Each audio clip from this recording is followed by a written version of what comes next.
So she's hiding, right? Hiding. In some random person's house she broke into, don't ask, and then the owners come home and start going at it like rabbits in the hallway. And she just stays there, crutching, listening.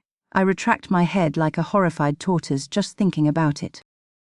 For pity's sake, that's hardly the central theme. It's a moment of heightened comedic embarrassment, illustrating the protagonist's propensity for unfortunate situations. Unfortunate situations. She's basically a one-woman disaster zone. This isn't quirky, it's grounds for a wellness check. Welcome back to Heart Book Radio, the only book show on the dial that actively lowers your IQ. And today we're diving headfirst into the shallow end with Just Haven't Met You Yet by Sophie Cousens. He thinks it's a profound exploration of romantic ideals. I think the main character needs professional help. I said no such thing. I merely suggested it explores the tension between idealized romance and reality. The premise involves Laura, a young woman who mistakenly picks up the wrong suitcase and immediately decides the owner is her soulmate based on his neatly folded shirts and, get this, his kitchen brochures. She then proceeds to stalk him across the Channel Islands. This woman is, and I quote the internet here because it's perfect, straight up Delulu. It's a narrative device, a catalyst for self-discovery. The suitcase represents potential, the fantasy. The fantasy of dating a guy whose only personality trait is liking expensive German appliances. Reviewers were literally asking, is this guy okay? No, Laura isn't okay. She's 29 acting 14. Remember when her tampons exploded out of her bag? Mortifying. Who gets embarrassed by tampons anymore? It's 2024.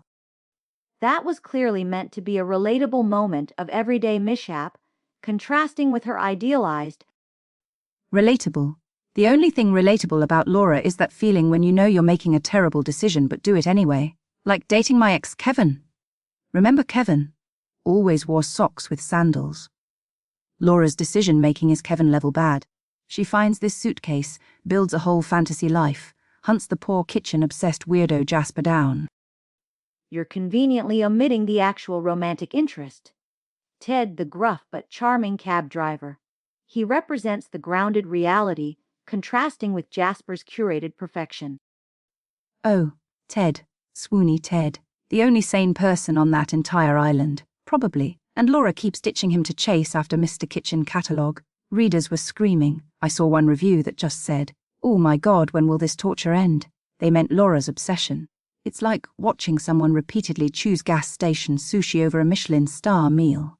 And don't get me started on her hiding that letter meant for Ted. That's not quirky. That's sabotage. It's called conflict, necessary for narrative momentum. And Jasper isn't that bad, he's just specific. Perhaps his focus on kitchens is a metaphor for building a stable domestic life. A metaphor? Or maybe he's just a dud. A boring, kitchen-obsessed dud, honestly. Speculating about Jasper's sex life is less interesting than watching paint dry. Probably involves measuring tapes and spirit levels. Laura, though, hiding while people are doing the horizontal tango nearby. Wow. That's a level of second-hand cringe I haven't felt since your interpretive dance at the office Christmas party.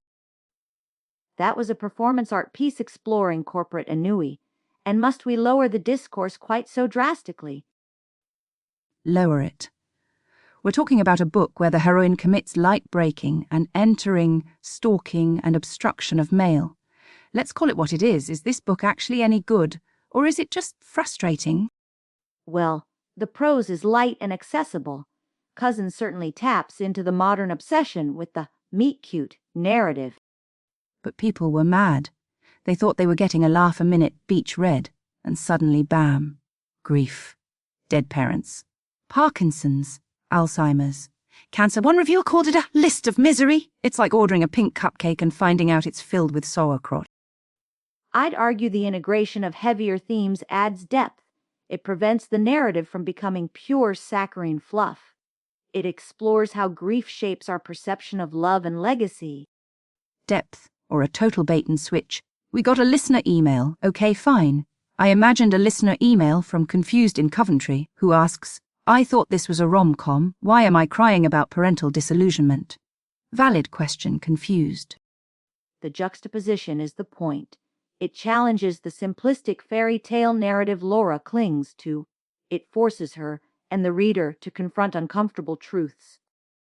Okay, fine. Maybe the chaos is the point. Like, if Laura were a sandwich, she'd be one of those ones with everything on it. Pickles, peanut butter, sardines, the works.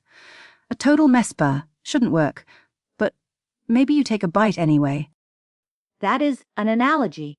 A deeply flawed one, but an analogy nonetheless. Some 5-star reviews called Ted the best book boyfriend ever, conveniently ignoring Laura's path of destruction to get there, while 1-star reviews felt utterly betrayed. Sweet and relatable versus Delulu and frustrating. It's certainly divisive. Exactly. It's like our Wuthering Heights debate. You see a sociopath. I see a guy who just needed a hug and maybe less wind. Laura needs less rom-coms and more reality. Heathcliff needed professional intervention, not a hug. Look, the book has charm. If you can stomach the protagonist's questionable ethics and the tonal whiplash. All right, judgment time. Give us your ridiculously over-intellectualized rating. For its exploration of romantic idealism versus messy reality, albeit clumsily executed through a frustrating protagonist, I give Just Haven't Met You Yet 6 out of 10 misplaced expectations. Weak. Okay, my turn. For the sheer audacity of the heroine, the swooniness of Ted the Cabbie you, and that one scene that will haunt my nightmares, I give it 4 out of 5 restraining orders. It's a mess, but kind of fun. Maybe. Ask me tomorrow. Profound as ever. You know it. Join us next week, folks, when we tackle... My roommate is a sentient mold colony and we're trying to make it work. Sounds damp. Is that even a real book? Who cares? This has been Heartbook Radio. Don't touch that dial, unless it's to turn us up.